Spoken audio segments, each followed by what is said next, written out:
Media avoid করতে বাধ্য হয়েছি নির্বাচনের 7-8 দিন আগ পর্যন্ত। আপনারা অনেকে সাক্ষী আছেন যে মাল্টিমিডিয়া আমাকে আপনারা পান না এবং আপনারা আমার উপর ক্ষুব্ধ হয়েছেন কেন আপনাদেরকে আমি সময় জানাই না। শুধুমাত্র একটি বিহাইন্ড দ্য সিনের প্রধান কারণ হচ্ছে বাংলাদেশ টাইমস এবং মাল্টিমিডিয়াটা। কারণ এমন এমন প্রপাগান্ডা ডাকসু নির্বাচনে আসছে যেগুলো ক্লারিফিকেশন দেওয়ার মতো সময়টাও আমাদের ছিল না। যেমন আজকে মানে কিভাবে সম্ভব এই যে সাংবাদিকরা বিগত দীর্ঘ দুঃশাসনে এত নির্যাতন হলো, নিপীড়ন হলো, নিষ্পেষণ হলো এবং এই গণ অভ্যুত্থানে সাংবাদিকদের ভূমিকা চরমভাবে ছিল। আজকে শুধুমাত্র এই ধরনের ভুইফোর পোর্টাল কিংবা এই ধরনের পোর্টাল মানে হচ্ছে একটা গোষ্ঠীকে প্রমোট করার জন্য যে পোর্টাল, সেই পোর্টালের সাংবাদিকতার কারণে আজকে আপনাদের পুরো সাংবাদিকতার উপর দোষ আসছে। আমরা বলতেছি হলুদ সাংবাদিকতা, আমরা হলুদ সাংবাদিকতার একটা ভিত্তি থাকে, একটা হলুদ সাংবাদিকতার একটা ভিত্তি থাকে। এটা কিসের ভিত্তি, কোন ভিত্তিতে? এখন যদি হয়তো তারা যদি মনে করতে যে হ্যাঁ তাদেরকে কেউ বলছে এই ধরনের কথা, তখন মাইককে প্রশ্ন করতে পারতো, আমাকে প্রশ্ন করতে পারতো যে আমরা এটা বলছি কিনা। এটা না বলে এভাবে নিউজ ছড়াই দিতে পারে একটা পোর্টাল, নিউজ পোর্টাল, সেটার মধ্য দিয়ে আপনাদের ইজ্জত সম্মান মান যাচ্ছে না? আপনাদের সাংবাদিকতা কি প্রশ্নের মুখোমুখি পড়তেছে না? আজকে এই পোর্টালটা করছে, কালকে আরেকটা পোর্টাল করবে, বিশ্বাস করবে না কেউ। আগে যখন আমরা এই ধরনের নিউজগুলো দেখতাম তখন ভাবতাম এটা পার্শ্ববর্তী দেশ ভারতের নিউজ এগুলো, এখন আর ভাবি না যে ভারতের নিউজ। এখন এই ধরনের কয়েকটা পোর্টাল আছে, আমরা অনুমানই করতে পারি এই ধরনের পোর্টাল ভারতের যে গুজব মিডিয়া আগে ছিল এদেরকেও ছাড়াই গেছে। গণ অভ্যুত্থান পরবর্তী বাংলাদেশে আমরা পেয়েছিলাম রাজনৈতিক ছাত্র রাজনীতিটা হবে শ্রদ্ধা, স্নেহ, সহনশীলতা, সহমর্মিতার মধ্য দিয়ে একে অপরের পরিপূরক হয়ে আমরা মিলেমিশে নতুন বাংলাদেশ নির্মাণ। কিন্তু দেখবেন 5 আগস্ট পরবর্তী সাধারণের বেশি বিভিন্ন পেজ, যে পেজগুলো আছে যে এগুলোর নাম আমি নিতে পারছি না, অনেক পেজ সম্পর্কে আনুষ্ঠানিকভাবে আমি নাম খুব শীঘ্রই নিব ইনশাল্লাহ, কিন্তু এখন আমি নিতে চাচ্ছি না। এই পেজগুলো ঘৃণার চর্চা করেছে, পুরো বাংলাদেশ ব্যাপী ঘৃণার চর্চা করেছে এবং ওই পেজের সাথে বাংলাদেশ টাইমসের সম্পর্ক ওতপ্রোতভাবে জড়িত। আজকের বাংলাদেশ টাইমসের ভুয়া ফটোকার্ডের মধ্য দিয়ে তা প্রমাণিত হয়ে গেছে। আমার কাছে যেটা মনে হয় গণ অভ্যুত্থান পরবর্তী সময়ে যে পেজগুলো অনবরত ঘৃণা ছড়িয়ে গেছে সেগুলোর সিনিয়র পেজ হচ্ছে বাংলাদেশ টাইমস পোর্টাল। বর্তমান বাংলাদেশ যে প্রেক্ষাপট, এই প্রেক্ষাপটে বাংলাদেশের সর্বোচ্চ নেতৃত্ব আপসী দেশনেত্রী এবং খালেদা অসুস্থ অবস্থায় আছেন। গোটা বাংলাদেশের মানুষ তার জন্য প্রার্থনা করছে এই মুহূর্তটাতে শাহবাগ থানায় এসে এরকম একটা পরিস্থিতিতে পড়াটা কোনোভাবেই আমার জন্য কিংবা মায়েদের জন্য কিংবা আমার সংগঠনের জন্য কোনোভাবেই কাম্য নয়। আপনারা দেখেছেন ডাকসু নির্বাচন থেকে শুরু করে এ যাবৎকাল পর্যন্ত কত লেভেলের নোংরামি হয়েছে আমাদের, সেটা কল্পনারও বাইরে, কিন্তু আমরা বারবার ধৈর্যের পরিচয় দিয়েছি।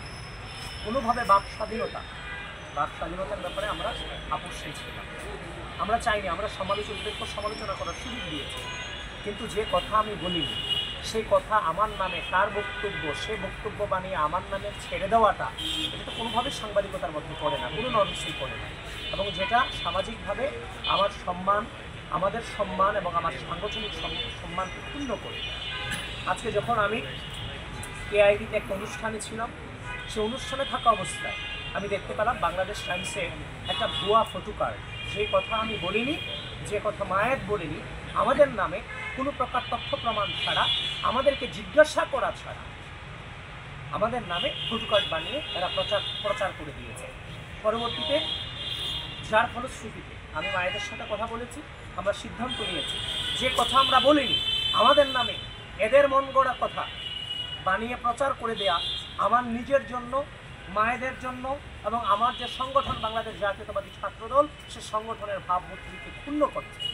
এবং আমি যখন এইটাকে শেয়ার দিয়েছি, আমি আমার ওয়ালে প্রতিবাদ জানিয়েছি, অসংখ্য অগণিত মানুষ শুধু আমাকে একটা জিনিসই বলেছে, আপনারা কেন মামলা করছেন, কেন ব্যবস্থা নিচ্ছেন? সেটা শুধু আজকে মামলা করিনি, আমরা একটা আমাদের নিরাপত্তার জন্য, সাংগঠনিক সংগঠনের নিরাপত্তার জন্য আমরা জিডি করেছি। আমরা মামলা পর্যন্ত যাইনি, আমরা জিডি জমা দিয়েছি।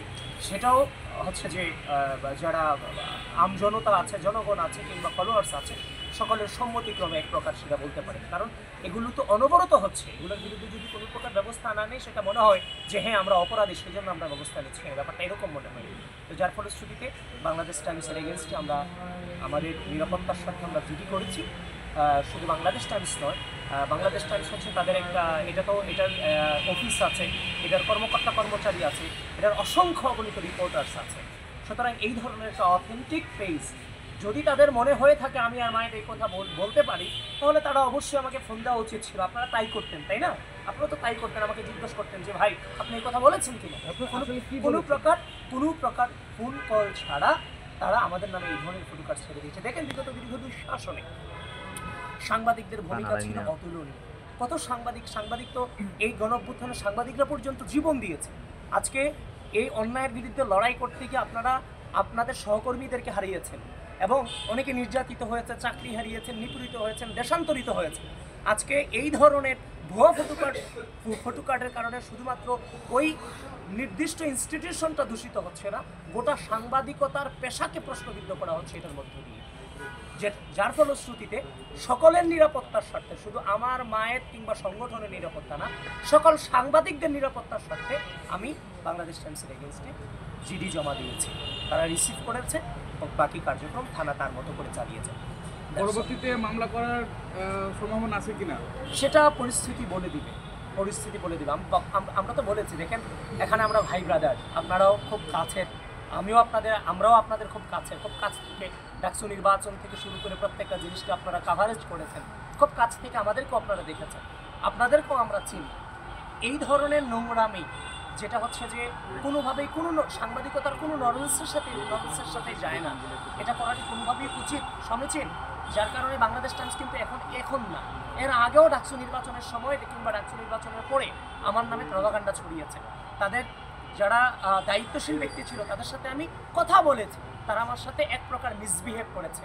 তারা বলেছে ডিলেট করবো না, পারলে কিছু করে দেখা, এই ধরনের মন্তব্য তারা দিয়েছে, এর আগেও করেছে।